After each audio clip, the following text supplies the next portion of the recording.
Welcome to this explainer. Today, we're diving into an absolute masterclass on walkthrough testing. If you're in internal auditing, governance, risk management, or internal controls, you know this is our bread and butter. We're going to break down every single detail of this process, step by step, to see exactly how it functions in the real world. So, let's dive right in. Here's our roadmap for today.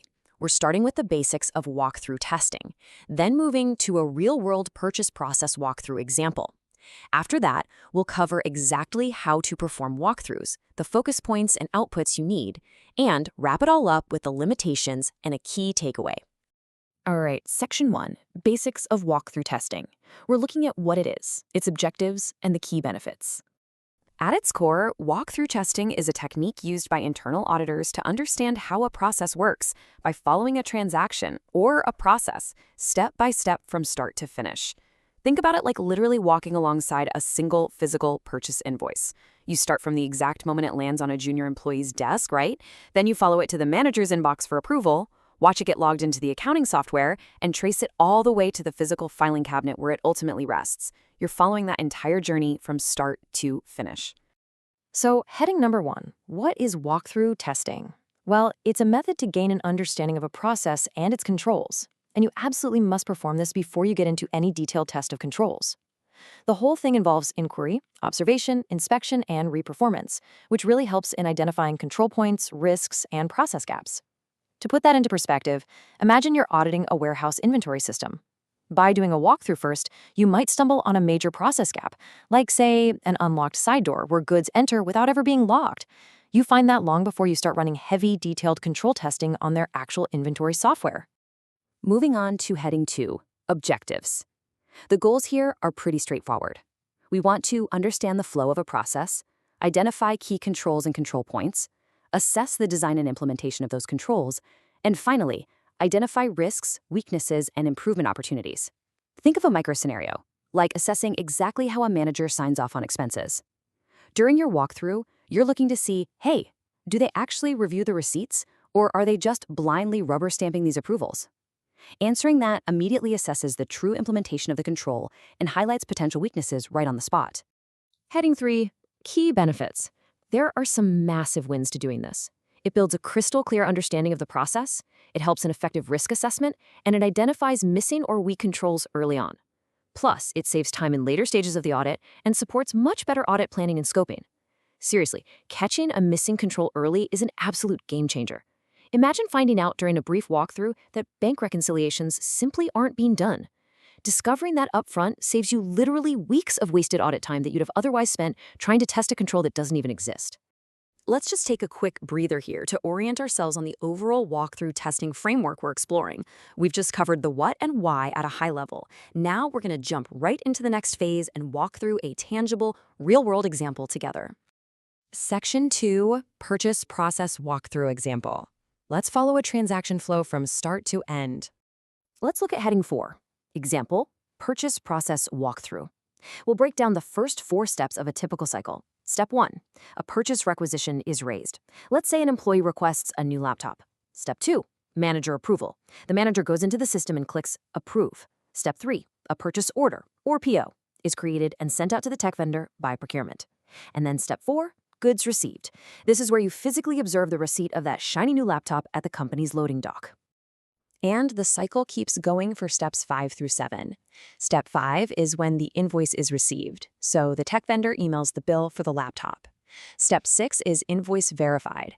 This is a crucial control step where the accounts payable clerk verifies the invoice by matching it perfectly with the original PO and the receiving report from the doc. It's a matching game. Only when all 3 of those documents match do we hit step 7, payment processed. The huge takeaway here is this exact summary sentence. Walk through the transaction from start to end, validate each step, and identify controls involved at each point. You cannot just take someone's word for how things are supposed to work. You have to follow the thread yourself to make absolutely sure reality matches the expectation. All right, Section 3, How to Perform Walkthroughs. We're going to cover the 8 specific steps and the 4 testing techniques. Under heading 5, How to Perform Walkthrough Testing, let's hit steps 1 through 4. First, you select the process or transaction. Second, obtain the process flowchart or documentation. Third, meet the process owner and understand the steps. And fourth, walk through a sample transaction from start to finish. Practically speaking, if you're auditing procurement, you select that cycle, pull the company's official flowchart, set up a meeting with the head of procurement, and then you pick one single recent purchase to track entirely through their system. Moving on to steps 5 through 8. Step 5, identify controls at each step. Step 6, perform inquiry, observation, inspection, and reperformance. Step 7, document the findings and any issues or gaps. And finally, step 8, update the process flow and control points if needed. A lot of times, the initial documentation you grab is totally outdated. So your practical job is to update that process flow map based on a newly discovered manual control step that you actually observe happening on the floor. Now for heading 6, techniques used. We rely on 4 main techniques here. First is inquiry, which means simply asking process owners and staff how they do their job. Then there's observation, physically watching a clerk work in real action. Inspection involves checking the actual documents, records, and system inputs they've submitted. And lastly, reperformance, which is you literally attempting to perform the steps yourself to verify the ultimate accuracy. Moving right along to section 4, focus points and outputs. Let's look at what to interrogate and the expected deliverables. Under heading 7, points to focus on, there are specific questions you must actively interrogate. Are the steps in logical order? Are the controls adequate and operating effectively? And are approvals and authorizations obtained? That logical order piece is absolutely crucial. Imagine a glitch where an approval mistakenly happens after a payment is already sent out to a vendor. That totally breaks the logical order of a control environment. But a good walkthrough catches that sequencing error right away. You also need to keep asking, is segregation of duties maintained? Are records complete, accurate, and up to date? And are there any manual workarounds? I can't stress that last one enough. For instance, if an employee bypasses a rigid software system by exporting everything into an easily manipulated Excel spreadsheet just to save time, well, you've just found a massive manual workaround that introduces serious, unmitigated risk to the entire company. Heading 8, output of walkthrough testing. When you're done, your outputs should include a process understanding and updated flowchart, the identification of key controls, a list of risk and control gaps, a solid basis for further testing and audit planning, and finally, strengths and improvement opportunities.